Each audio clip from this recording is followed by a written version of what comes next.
Bom fim de semana a todos e todas. Uma vez mais venho aqui gravar meu vídeo sobre reflexões, recordações, lembranças. Abri minha caixinha de memória. E como eu disse para vocês, eu não faço as coisas premeditadamente. O que vem na minha cabeça e fica lá na cabeça é o que eu vou colocar.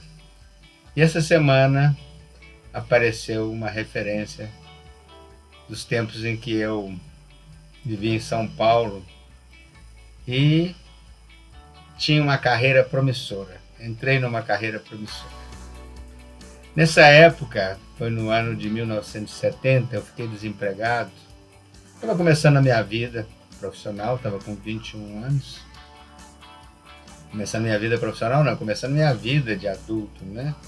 E tendo de trabalhar e desempregado. E não é fácil conseguir emprego, mesmo em São Paulo. Mas naquela época eu era jovem e disposto e procurei, mas não conseguia nada. Não tinha especialização nenhuma e não era fácil sem especialização. Mas, por sorte, encontrei um curso especial do Senai, um curso intensivo de reparação de eletrodomésticos. Técnico em reparação de eletrodomésticos. O nome era imponente, né? Mas foi um curso interessante. Era um curso que eles pagavam metade de um salário mínimo e eu tinha de ficar praticamente metade de uma jornada, um pouco mais, umas 5 horas por dia lá. Eu lembro que a gente não tinha muito dinheiro para comer na época e eu e o amigo dividíamos um refrigerante grande, como tem em São Paulo, uma tubaína, com um pão doce para cada um durante a manhã. E só depois da aula que a gente ia comer um PF, daqueles de trabalhadores ali, era perto do Ipiranga, eu acho, não estou lembrado exatamente, mas o Senai era por ali, e tinha uns lugares que vendiam um PF, assim, que a gente comia, enchia a barriga até pro outro dia. Ficava mais um dia satisfeito. Bom, eu fiz esse curso e saí em campo depois procurando trabalho. Não estava fácil. Mas toda hora, toda coisa que tinha, eu aparecia e tentava fazer. Tentava buscar e já me sentia um especialista em eletrodomésticos. Mas, na verdade, era uma formação básica, né? Era um curso de umas 400 horas, exatamente 378 horas. E um curso prático muito bom. Pelo menos eu gostei muito. Mas aparecia na época para jovens a oportunidade de se candidatarem a aprendizes técnicos, aspirantes técnicos.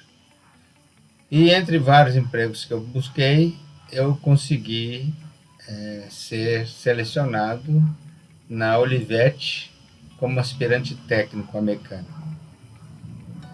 Fiz os exames, o exame de habilidade era mexer com chave de fenda, mexer com algumas pecinhas mecânicas, montar como se fosse um quebra-cabeça. E o curso que eu fiz valeu muito. Tinha alguma noção de eletricidade também, alguma coisa, e realmente o curso me valeu muito. Eu fui aprovado. Entrei nesse curso e fui fazer a minha formação para mecânico da Olivetti. Foi uma experiência, não vou dizer que não foi difícil, porque realmente as máquinas eram um problema, né? Eu fui aprender a fazer, primeiro, trabalhar com as máquinas de somar, de calcular. Era uma espécie de porta de entrada onde a gente aprendia. E aquelas máquinas eram um enigma, né? Era um enigma a ser decifrado. As máquinas, você abria aquela carcaça, era um montão de peças ali que mexiam de uma forma sincronizada, né? E chacoalhava tudo e tinha de ter um cálculo correto. O resultado era um cálculo correto. E a gente começou a aprender isso, né?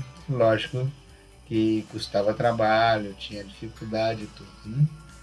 E depois era um curso de máquina de escrever.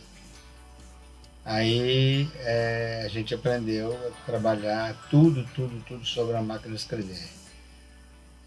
A máquina chegava totalmente desmontada para a gente tinha de montar, arrumar as pecinhas, ver como é que escrevia, alinhar, até no final saber como funcionar totalmente a máquina.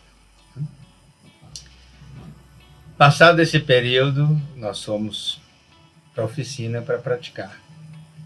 Lembro até hoje, era um desafio constante para a gente, para aquela turma de rapazes. Tinha um italiano que era o encarregado da oficina, que era meio duro, era boa pessoa, tranquilo, mas meio duro e tinha muita paciência com a gente. Primeiro dia que você chegava depois do curso, o desafio dele era o seguinte: te dava um caixote cheio de peças e falava, faz aí. Fazer o quê? Faz a máquina de escrever, monta a máquina de escrever. Ele pegava todas as peças que tinha para funcionar uma máquina de escrever e dava para a gente fazer. E estava lá a gente batalhando para fazer, recompor uma máquina de escrever, até que conseguimos. Né? E mesma coisa com as máquinas de calcular. Só que as máquinas de calcular já eram uma parada mais difícil. Né? Eu lembro até hoje que ele estava mexendo com a máquina de calcular grande. Tinha umas máquinas de calcular de Vissuma, que parecia uma massa de metal assim, que calculava, dividia, era uma coisa relativamente avançada na época. Era um tanque de guerra, essas máquinas eram um tanque de guerra. E ele estava mexendo quase dentro da máquina com ele, né, com chave de fenda, com a mão lá dentro, e pediu a um companheiro de trabalho, dá uma alicata.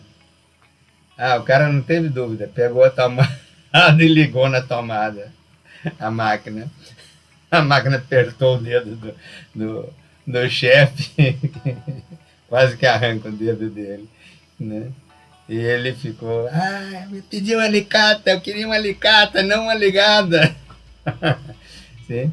Acontecia muita coisa interessante nessa época. E era uma carreira promissora, consertar máquina de escrever. A gente não ficava desempregado. Tinha de ter habilidade, tinha de saber trabalhar. Outra coisa que acontecia também, sempre no começo, a gente ia apertar um parafuso, dava a volta da obra e placa, parafuso quebrava.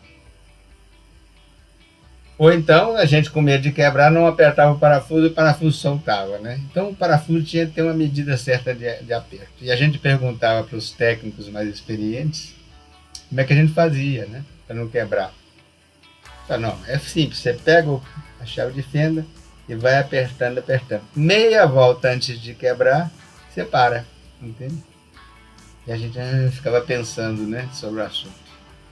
Mas a gente aprendeu muito nessa época. E aprendeu uma profissão que para mim serviu muito. Foi uma profissão promissora durante bastante tempo.